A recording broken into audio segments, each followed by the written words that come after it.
Welcome to Closet Thoughts. It's the 15th of April. My name's Brihat. We're going to talk about finding peace. So it's a crazy time. There is this ongoing chaotic situation going in the world, and there's a lot of people who are stressed out about it.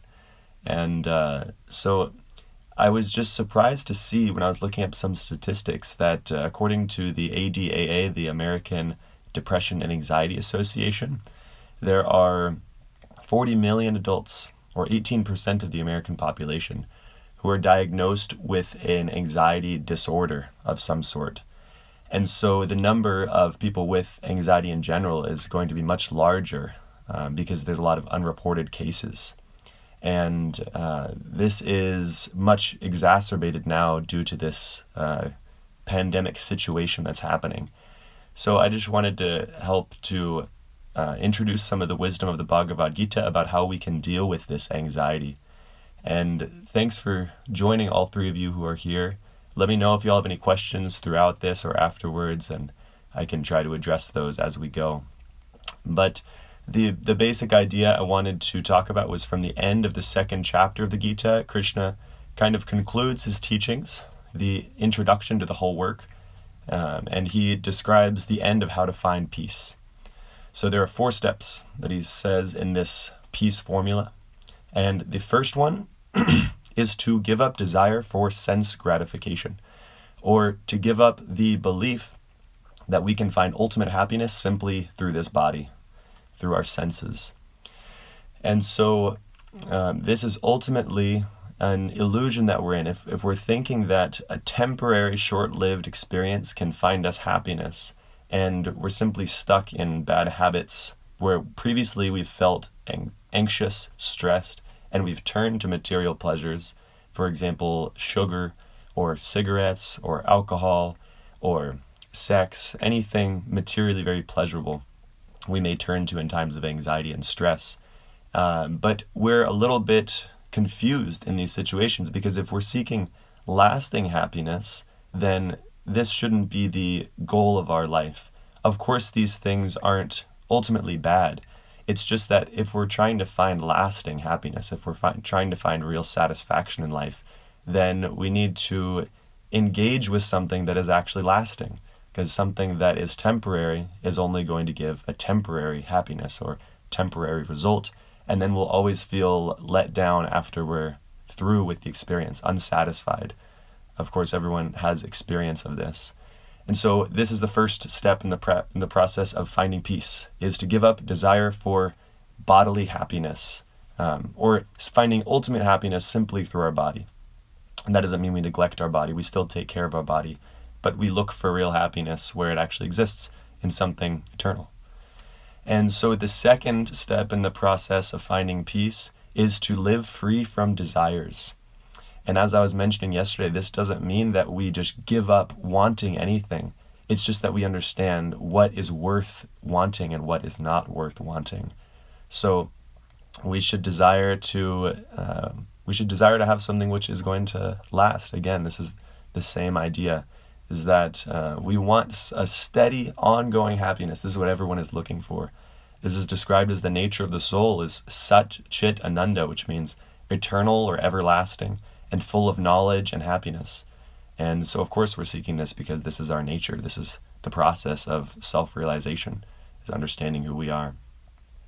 And so the third step, actually, just to finish that off, in the second step, to live free from desires, we just understand material desires are temporary and short-lived. They won't make us fulfilled. Spiritual desires, I want to know who I am. I want to know who God is. I want to know our relationship. These are the primary eternal things that exist, and understanding this will make us actually satisfied. And this is something to be experienced.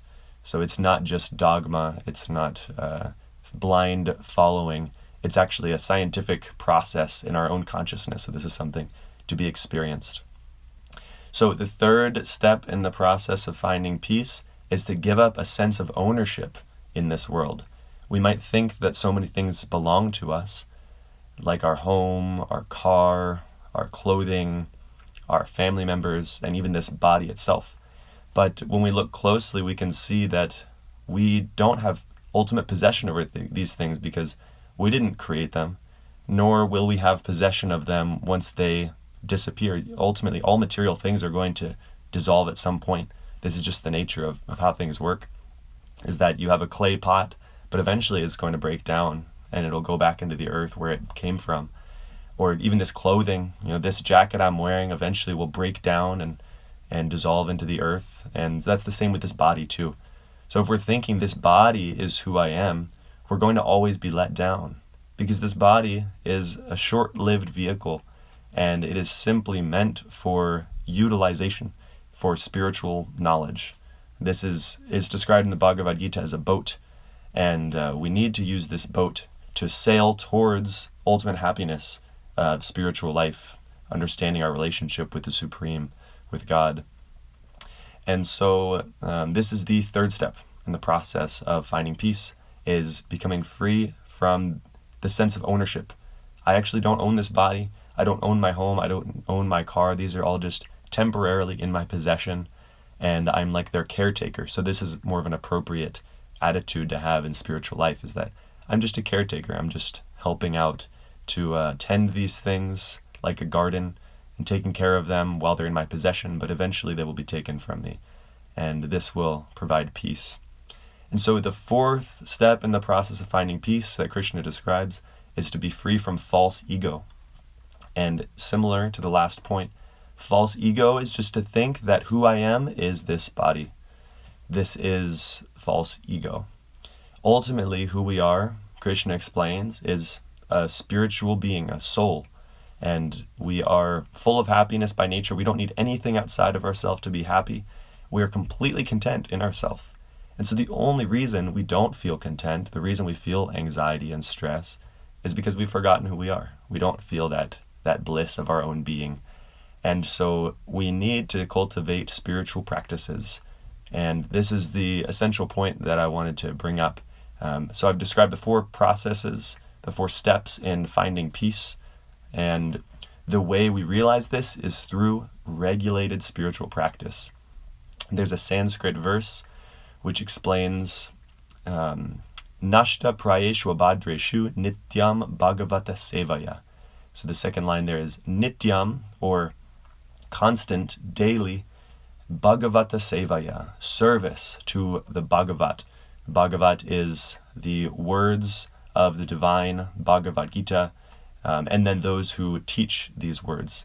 So there are many spiritual traditions, and the ultimate purpose of any spiritual tradition is to understand ourselves, understand God, and to try to feel the love which is natural in that relationship.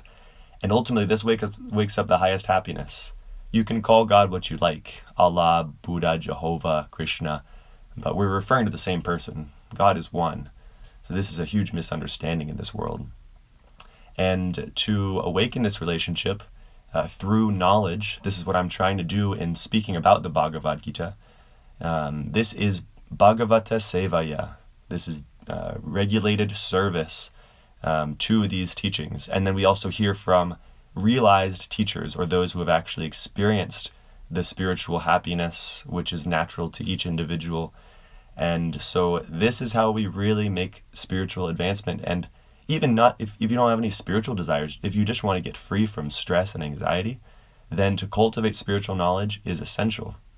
Because it's so quick that in my own life I had so much anxiety. And then when I started to read the teachings of the Bhagavad Gita, I was dumbfounded to think that I actually will never die. Of course, I don't know this as an absolute truth, but to implant this as a possibility in your consciousness will radically change the way you look at the world. Because you realize that if I'm going to live forever, I need to have a totally different way of living than most people are living in this world. I don't need to grasp quickly for temporary pleasures, but I actually need to consider the big picture. I need to zoom out and try to understand, why am I here? What is my purpose here? How did I come to this place? Why am I in this situation I'm in right now? If I'm suffering in anxiety, in difficulty, why am I in this situation? Am I a victim of the universe? Is this something that I'm just subjected to because I'm I'm perfect, but the universe is wrong? Or is it that we actually did something in the past and we're getting a reaction for it? Is it our responsibility to be in this situation right now? And so this is what the idea of karma, reincarnation, starts to help us consider, is maybe we actually have a responsibility for the position we're in right now. Maybe this whole world has a responsibility for the creation of this coronavirus pandemic. Maybe this is just a natural process of karma, and we can actually change the course of this planet and our own lives through the cultivation of spiritual knowledge. So please ask if you have any questions. I'll be doing these videos daily, and I am doing this really so I can learn for myself and understand these teachings better, and also reach out to anyone who is interested. So I would be very grateful and happy to answer any questions you all have. And please take some time to consider these bigger questions in life. Why am I anxious? Who am I? Why am I here? Is there a God? What might that person be? So thank you all so much for listening. I look forward to talking more with anyone who is interested in the future. Hare Krishna.